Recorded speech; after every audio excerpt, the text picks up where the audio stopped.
ici, au Desjardins Lab. On aime beaucoup leur présence de temps comme ça, et puis la salle est très accessible. Et puis on est fiers d'être dans le complexe Desjardins, qui est une ligne iconique à Montréal.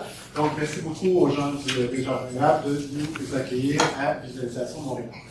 Mon nom est Francis Gagnon, je suis un des organisateurs de Visualisation Montréal, avec quelques autres, ceux qui portent le t-shirt ici, comme Santiago Cecilo, ici, Radio-Canada, Jessica Renaud de Vidéotron, et Chris, qui a oublié son t-shirt là-bas, Chris Guillaume, qui est aussi un des organisateurs depuis plusieurs années, même un des fondateurs. C'était là en 2015.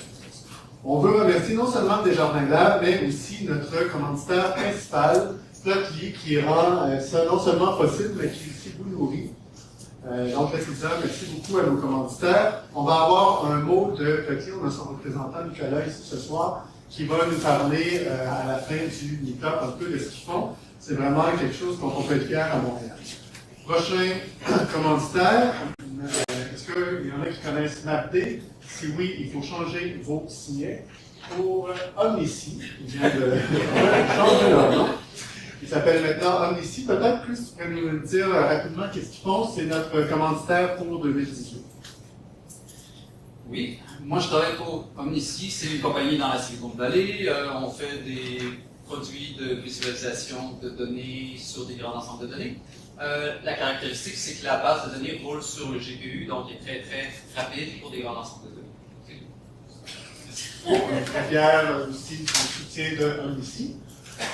Je ne vois pas ma prochaine, mais s'il y en a d'autres qui sont intéressés à devenir commanditaires, parmi vous qui veulent parler à leurs collègues, leurs patrons, on a des temps de commanditaires.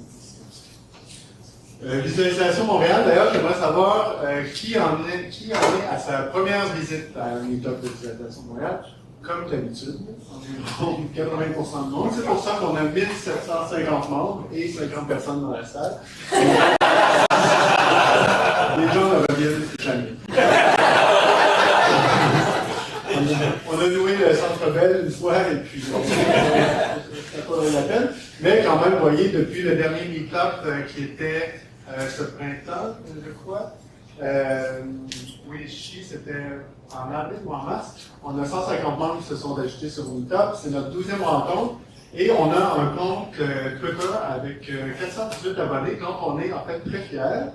Je vais vous en reparler. Ça, c'est la provenance des conférenciers qu'on a eus jusqu'à présent. Donc, voici ce que vous avez manqué jusqu'à présent. Radio-Canada qui est là encore avec nous ce soir, les gens du New York Times, de l'Université Harvard, de la grande conférence informatique ici, Adobe, l'Université de Washington, et ce soir s'ajoute parmi nos nouveaux conférenciers CBC et Le Devoir qui vont présenter pour la première fois ici. Donc vous avez manqué quelque chose et je suis sûr que vous allez revenir. Notre compte Twitter, comme je disais, on en est très fiers parce que c'est ça, Visualisation Montréal, entre les meet-ups. C'est comme ça qu'on fait vivre un peu et qu'on fait circuler l'information sur ce qui se fait à Montréal en visualisation.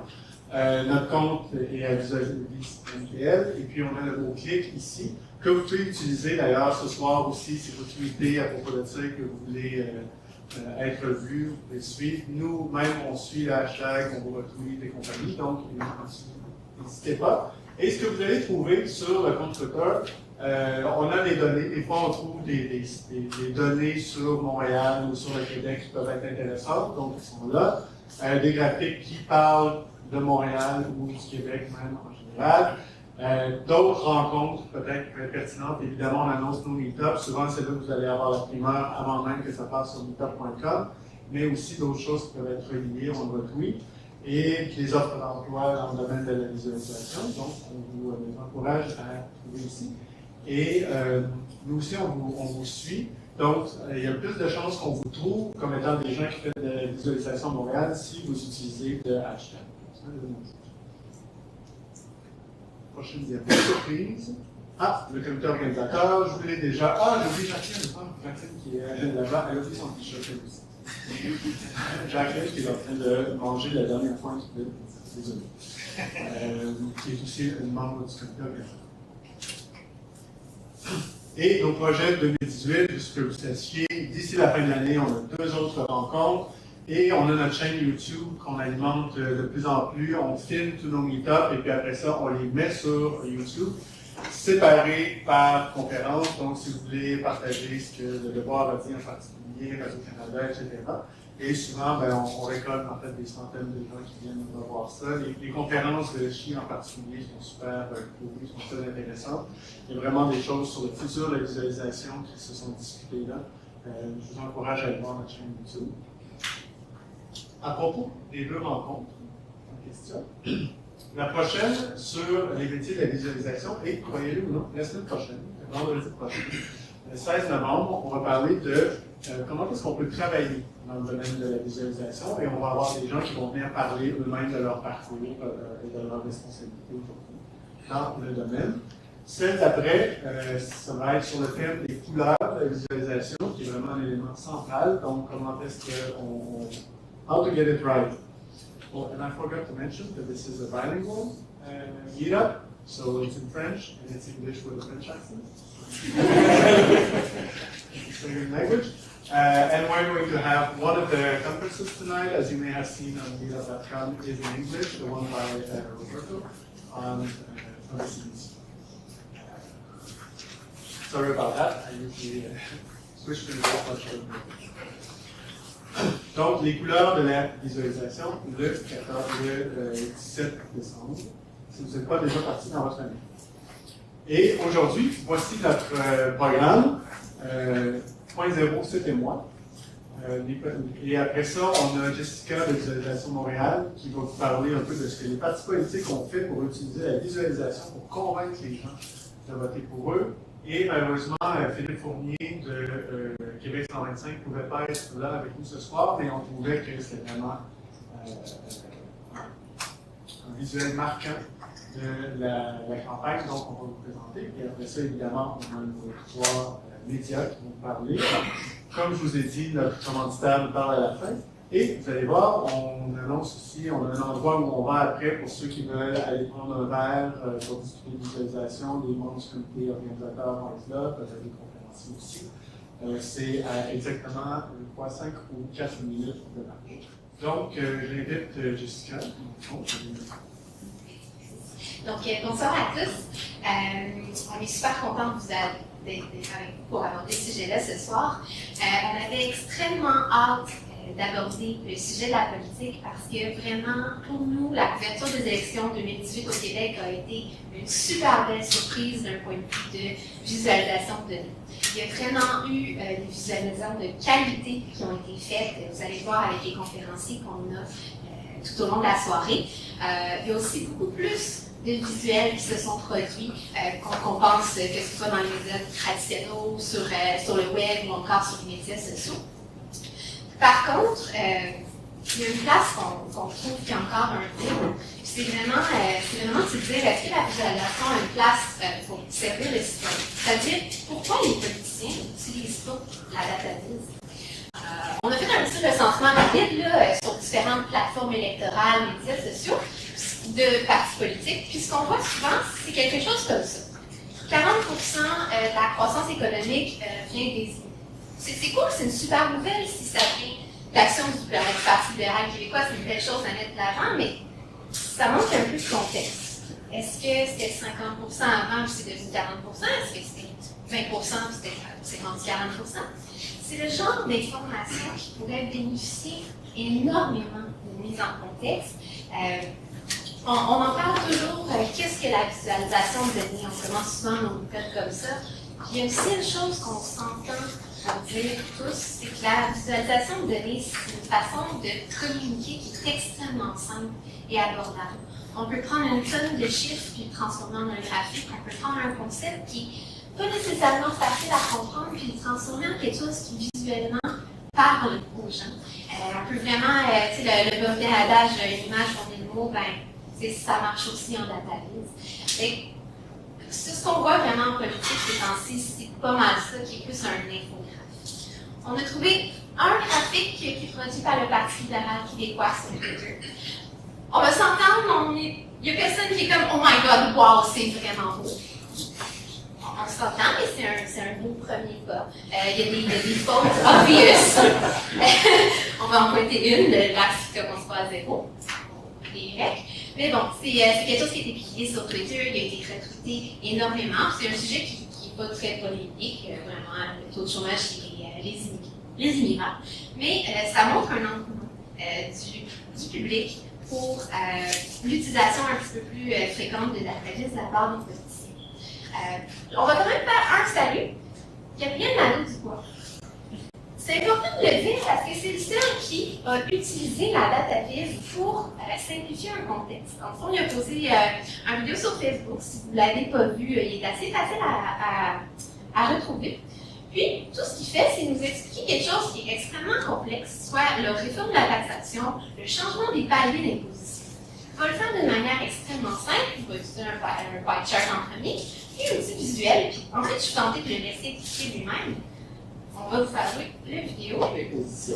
C'est un peu technique, mais grosso modo, ce qu'on veut dire, c'est que le système fiscal au Québec, le système d'impôt, c'est un peu comme un escalier. Puis en ce moment, il y a 4 marches à l'escalier fiscal au Québec. Si vous faites entre 0$ et 43 000 $, vous payez un certain pourcentage. Entre 43 et 86 000, vous payez un autre pourcentage. Et ainsi de suite. Le dernier palier d'imposition, c'est de 105 000 à l'infini, où vous payez un certain pourcentage d'impôt. Il faut savoir qu'au Québec, il y a déjà eu 16 marches à cet escalier-là. Nous, à Québec solidaire, on ne propose pas de revenir à 16.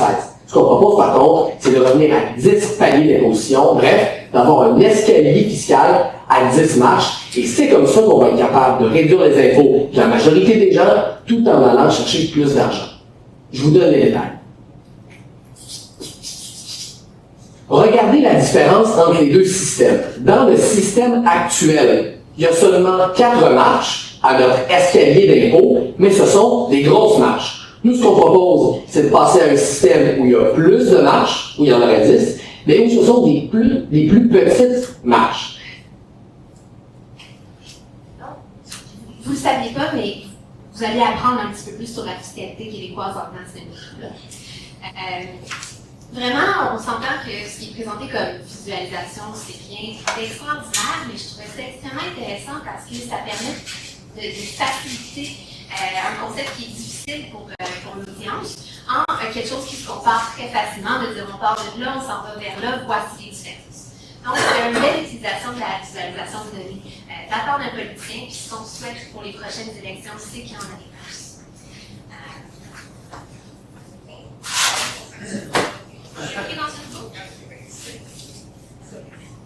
Voilà.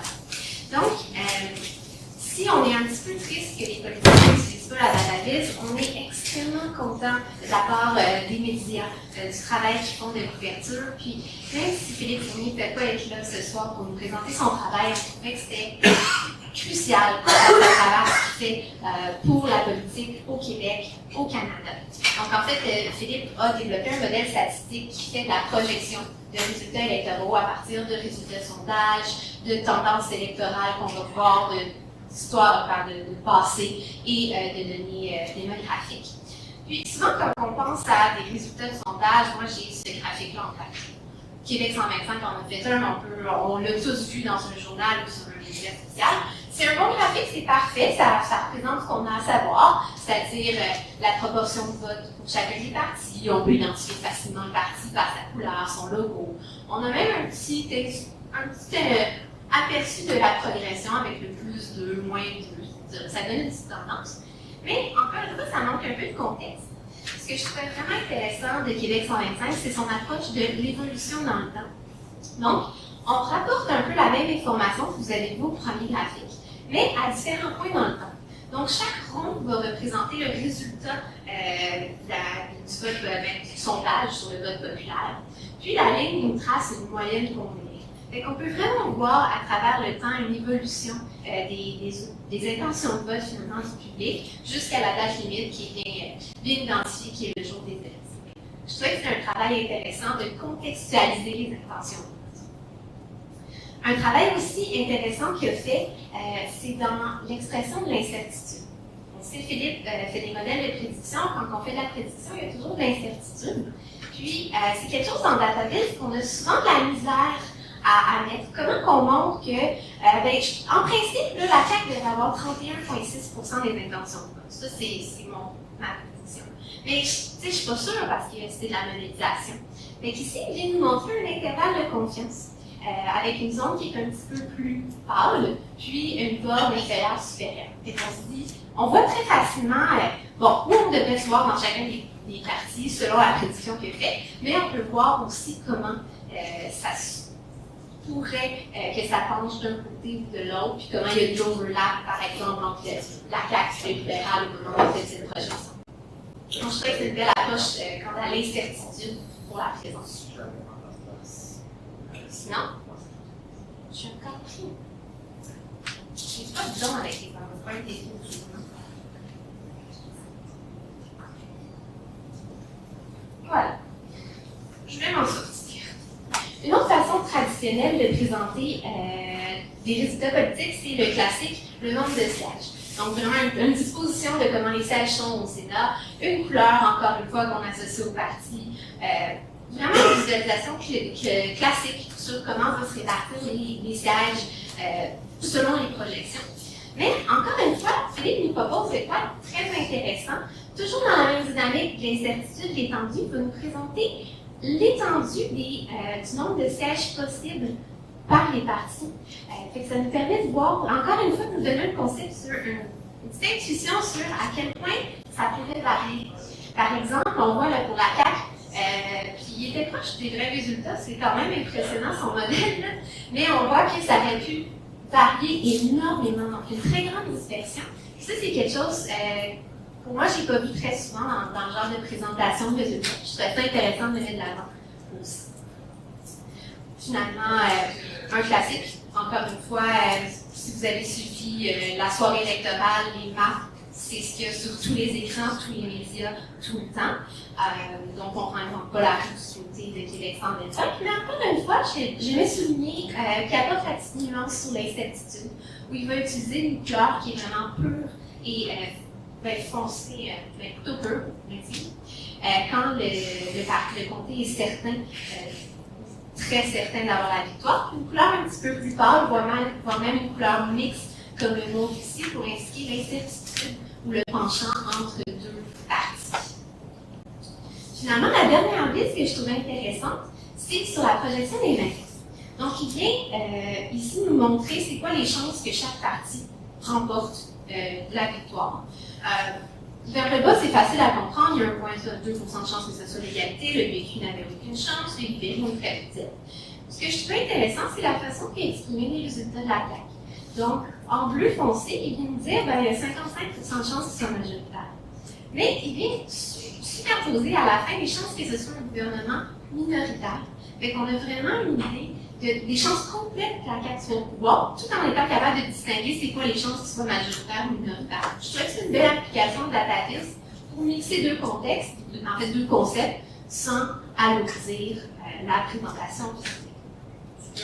Finalement, pour ceux qui seraient nostalgiques de la couverture médiatique qu'on a vue tout au long des élections, sachez qu'Élection 25 est déjà en train de prévoir les élections fédérales. Donc, ils ont déjà des statistiques, ils ont déjà des résultats. N'hésitez pas à aller consulter leur site, ils sont prêts.